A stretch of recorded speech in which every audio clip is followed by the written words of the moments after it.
ይልኩልኝ ማለት ነው። በዩቲዩብ ያቆኛል። ሙሉ ብር መጀመሪያ ቤታቸውን እለካለሁ። በጣም ብዙ ቦይስ ነው ነግራቸዋለሁ። ቤቴን አጥቻለሁ። አረብ ሀገር ሰርቼ የገዛሁት ቤቴን አጥቻለሁ ምናምን ነገር እና ብዙ ሳይኮ ተጎድቷል። በዛ ተቋቁሜ ደግሞ ጠንክሬ እየሰራሁ ያለ አስቺ ሴት ቪዲዮ ውስጥ ሌላ ጊዜ ከፈለጋችሁም እሷ ያደረገችውን ቴክስት እዚህ ላይ ያስቀምጥላችኋለሁ። የሴትዮዋን ፎቶ እዚህ ላይ ያስቀምጥላችኋለሁ። እባካችሁ ሼር አድርጉ። ሌላው ደግሞ ኢትዮጵያ ቁጭ ብላችሁ እቺ ሴት ጋር እቃ አለኝ ብር አለኝ ብላችሁ የምታስቡ ሴት ሰዎች ይኸው እቺ ሴት ወጣለች ከሀገር፣ ፈልጓት ባለችበት ማለት ነው። ሌባ ናት። ፈልጋችሁ እቃችሁን አስመ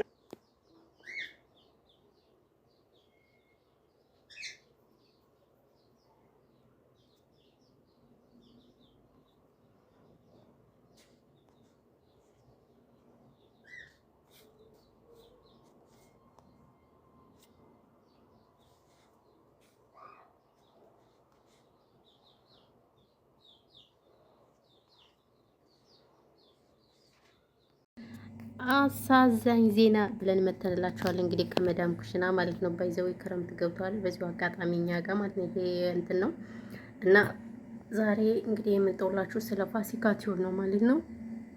ስለ ፋሲካ ቲዩብ እና ስለኛ ስለ መዳም ቅመሞች እንግዲህ በጣም የተለያየ ነገር አለ ማለት ነው። አንዳንዴ በጣም ከባድ ነው እውነት ለመናገር። እንግዲህ ፋሲካ ቲዩብ ብዙዎቻችሁ ታውቋታላችሁ ብዬ ተስፋ አደርጋለሁ። በነገራችን ላይ ስለ ሌላን እንግዲህ እሷ ናት በሚዲያ ላይ አመታ ትልቁ ሚና የተጫወተችው እሷ ናት። ሆኖም ሳለ ግን ያው ሌላ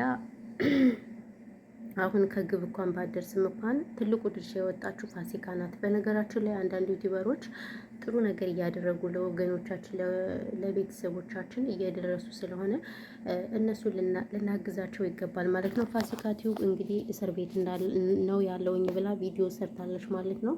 እንግዲህ ነፍሰ ጡርንም እንደሆነችና የሶስተኛ ልጇን አርግዛ እስር ቤት እንደገባችና እንግዲህ የመዳም ቅመሞች በየተለያየ ጊዜ እቃ እናዝዛለን ከኔም ጀምሮ እውነት ለመናገር እና እቃ በምናዝዝበት ጊዜ እንግዲህ እቃውን የምታዘዝበት መጅልስ ቤት የምትሰራዋ ሴትዮ የበርካታ እህቶችን ብር ሸክፋ እንግዲህ ከሀገር እንደወጣችና ግን ፋሲካ ቀብድ እንደሰጠቻት የመዳም ቅመሞችን ነው የተናገረችው ማለት ነው። እውነት ለመናገር በጣም ያሳዝናል። አንዳንዴ ንግርም ይለኛል እግዚአብሔር እኔ ምን እንደምታውቃላችሁ ጋይስ እቃው ራሱ ይሄ እንደዚህ አይነት ነገር ቢቀርስ በጣም እንደዚህ አይነት እህቶች ውጥንቅጥ ውስጥ እየገቡ ነው ማለት ነው እውነት ለመናገር። ስለዚህ ምን ልላችሁ ፈልጌ ነው እኔ በጣም ነው ያዘንኩት እውነት ለመናገር። በዛ ላይ ደግሞ ብዙ ጓደኞቿ እንግዲህ ፋሲካ እንደረስተዋታል። በፊት ፋሲካ ኢትዮጵያ እንደገባኝ በጣም ነበረ ብዙ ጓደኞች ነበሯት፣ ብዙ የከበቧት ጓደኞች ነበሩ። አንዳንዴ እውነት ለመናገር እኔ አላውቅም እኛ ኢትዮጵያውያን አንስማማም በተለያየ ነገር ማለት ነው። ሶ እንግዲህ ማንም የላትም እስር ቤት ናት ያለች። እንግዲህ ይቺ ልጅ ምን ይሆን መጨረሻዋ? ከአንድም ሶስተኛ ነፍሰ ጡር ልጅ ይዛ እስር ቤት መግባት በጣም ያሳዝናልን። በጣም አዝኛለሁ እውነት ለመናገር። እኔ ግን ማለት ነው እንደ አንድ ሰው ማለት ነው ያው ማለት እና እንደዚህ ያደረጋችሁት ልጆች ማለት እናንተ ጥፋተኛ ናችሁ ብዬ አይደለም። ምናልባት መጅልስ ቤት ያላት ልጅ ቤተሰቦቿ ቢፈለጉ እሷም ብትፈለግና ልጅ እስር ቤት ብትወጣ እኔ በጣም ደስ ይለኛል እውነት ለመናገር። ማርያምን በጣም አሳዝናኛል። እርጉዝ ነች፣ በዛ ላይ እሷ አልበላችም የሰው ገንዘብ አስባችሁታል። ይሄ ሁሉ እንግዲህ በዛችኛዋ ነው እና አንዳንድ እህቶች ተውተው ስትባሉ አሰሙም አቦ እንትና አይመኒታ እንግዲህ የብዙ ወገኖቻችን እንትን ይዞ ነው የብዙ እህቶች ብርን ይዞ ነው የጠፋው ማለት ነው። ስለዚህ ከእንደዚህ አይነት ነገር ብትጠነቀቁ ማርያምን። እኔ በጣም የተለያየ ሶሻል ሚዲያ ላይ የምንሰማቸው ነገር እጅግ በጣም አሳፋሪና እጅግ አጃይብ የሚያስብል ነገር ነው። አንዳችን ከአንዳችን ለምን እንደማንማር አላውቅም። እውነቴን ነው የምላችሁ፣ ልንማር ይገባል። ከዛ ሰው በቃ መማር አለብን ጎበዝ። እና በጣም ብዙ እህቶቻችን እየተጎዳ ነው እውነት ለመናገር። ሰላም ውድና የተከበራችሁ ቻናሌ ቤተሰቦች እንዴት ናችሁ? ደህና ናችሁ? ሰላማችሁ ብዛ በያላችሁበት የዓለም ዳርቻ።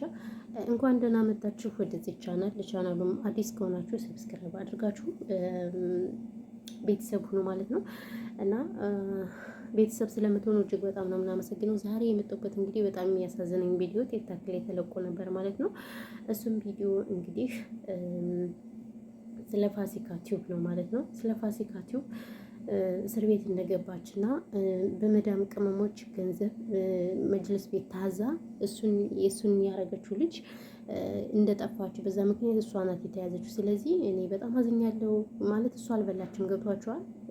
በእርግጥ እኔ እናንተ ገንዘብ እንትን ይላል ብዬ አይደለም በጣም ይሰማል። እውነት ለመናገር ብር እንዴት እንደሚመጣ ሁላችንም ስለምናውቀው ጎበዝ ይሰማናል። እኔ አንድ ብር ራሱ እንዴት ያለምንም ነገር እንዲጠፋ አልፈልግምና ምን ልላችሁ ፈልጌ ነው፣ በጣም አዝኛለሁ። እውነት ለመናገር በተፈጠረው ነገር ሁሉ በጣም ነው ያዘንኩት። ከእንደዚህ አይነት ነገር ፈጣሪ ጠብቀን ሁላችንም በእውነቱ ከሆነ ማለት ነው። ስለዚህ ሁላችሁም ከእንደዚህ አይነት ነገር ተቆጠቡ። አንዳንዴ እውነት ለመናገር መፍረድ በጣም ቀላል ነው። ማርያምን መፍረዱ በጣም ቀላል ነው። ስለዚህ የሆኖ መገኘት ነው ከባዱ እንጂ መፍረዱ ቀላል ነው። እንግዲህ እግዚአብሔር ያስፈታት። የእውነት ከአንድን ሶስተኛ ልጅ እርጉዙን እስር ቤት መግባት እጅግ በጣም ነው የሚያስፈራውን፣ በጣም ነው የሚያሳዝነው እውነት ለመናገር ሰው። ስለዚህ ከእንደዚህ አይነት ነገራችሁ ተጠንቀቁ ብዬ ነው የማስበው ማለት ነው እውነት ለመናገር እና ያው ለዛ ነው።